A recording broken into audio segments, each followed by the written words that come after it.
you know where they think Indra comes from? The name Indra comes from Indu, which means a drop of liquid. So he seems to be related to this, intimately related to Soma.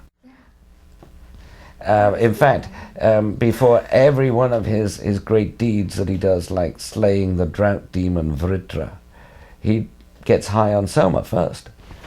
Everything that he does, every mythic action of Indra, first of all he drinks Soma. Now Soma is what? Just a milky drink? No, now it is the juice of this Asclepiad, this vine, which is just a bitter drink and does not have any psychoactivity at all. And there's a famous film by Fritz Stahl in which it depicts a fire ceremony in which the Brahmins make and consume Soma, but they don't really consume it. They take a little tiny sip and pass it on. Like they wince, they go ugh, and pass it on. You know, it's like they're not getting high on this stuff. It's just a token, just very much as Amrita is in modern Buddhism.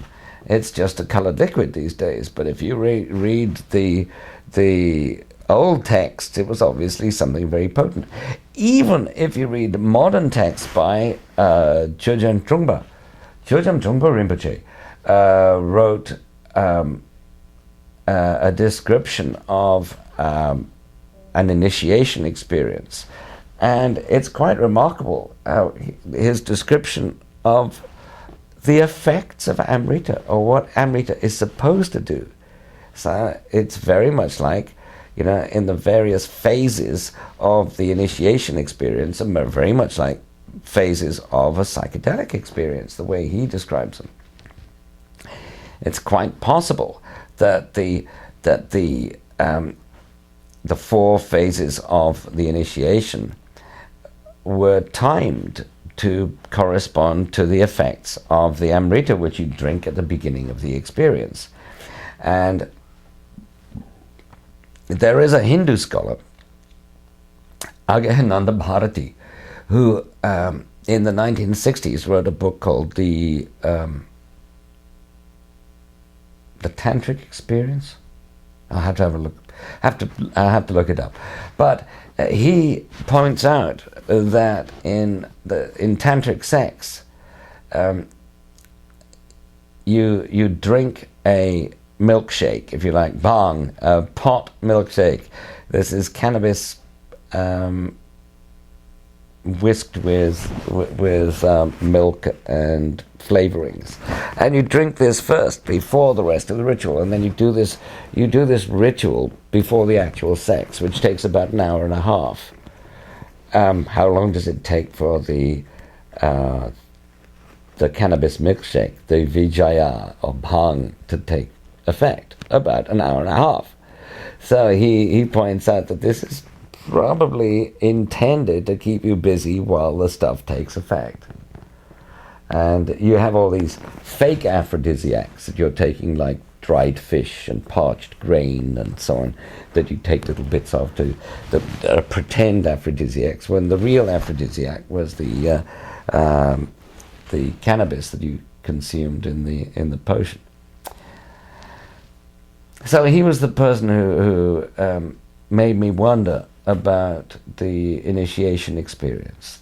In Sanskrit, it's called abhisheka, the initiation. It means sprinkling, like an anointing, like anointing the successor to the throne. Sounds all like Christianity to me. Well, it is a bit. Eat and nothing happens. Right. Well, it's funny you should say that, because the Brahmanas actually describe the original anointing of the successor to a king, and they give him a bowl of wine to drink, and this is wine. Now, sura, and they say, take this wonderful soma and drink this soma and feel the effects of the soma, because it's not soma. They're just pretending it's soma. And they say, and it actually says in the commentary that by doing like various blessings over it, you've turned it into soma. And this is just like, turning the wine into the blood of Christ. And it's I know it's only wine, but it's really the blood of Christ. And the Brahmins were saying, well, yes, I know it tastes like wine, but it's really soma. We promise. We've done the blessings. It's funny. You should mention that, because there are distinct parallels there. Classic. That's great. In fact, I actually have suspicions about Christianity, about holy water. What's in holy water? Well, in my church, it was tap water from the bathroom. Not traditional. No? No, it's not just water. It's not just water. It's infused with rue, otherwise known as herb of grace. It's called herb of grace because it's put in holy water. Now, the rue I'm talking about here is Ruta graveolens, the common or garden rue. But I think that they may be there because they had a concoction which had Syrian rue in it. Now, the ancients, the classical period, all thought that every cultivated plant had a wild counterpart. Like, for instance, you can read about this in Pliny, and Pliny actually mentions garden rue and Syrian rue as being counterparts, as being the wild and domestic versions of the same thing. Like the Greeks thought that the ivy was the wild form of the vine, and so Bacchus has a wreath of ivy in his hair, not vine leaves. And the Maenads who go running around the countryside in their ecstatic state, they have ivy leaves in their hair. So I think that it's possible that there was a concoction which included Syrian rue, Pegarum homila, which was then tamed or domesticated or toned down for general consumption, and it had the domesticated rue in it. Of course, they're not related. Syrian rue and garden rue are not related, but they look very similar.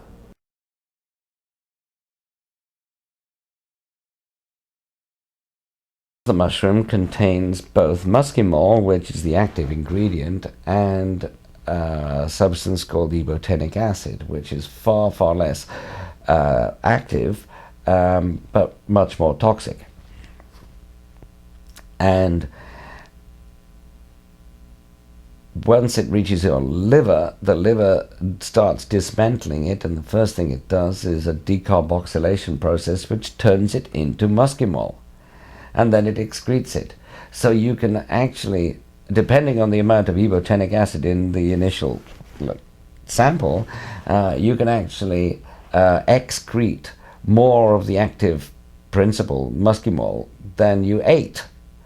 And so if you were to pass on your urine to somebody else, he'd get higher than you did.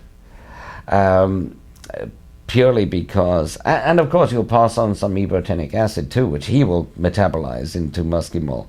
And so in Siberia, this is passed from person to person, not rather than being recycled. And they get 5 or 6 people high on the same mushroom. This is something which I deal with in a paper I wrote called When Gods Drank Urine. And there is actually a Tibetan text which is a retelling of the Hindu myth of how Amrita was first made by churning the ocean. But in the Tibetan version, the Bodhisattva who's supposed to be looking after the Amrita doesn't look after it very well, and this demon comes along and steals it. And he doesn't just drink it all, he drinks it and replaces it with his own urine. And then the Buddha's decide that the Bodhisattva Vajrapani, who was looking after it, should drink the urine. And he does. And he becomes dark blue, surrounded by flames and ornamented with snakes. And he's also wielding a Vajra, a thunderbolt, just like Indra, the king of the gods, who was constantly high on Soma. His name, Vajrapani, means thunderbolt in hand. And it was actually one of the epithets of Indra, the Vedic god who was so fond of Soma.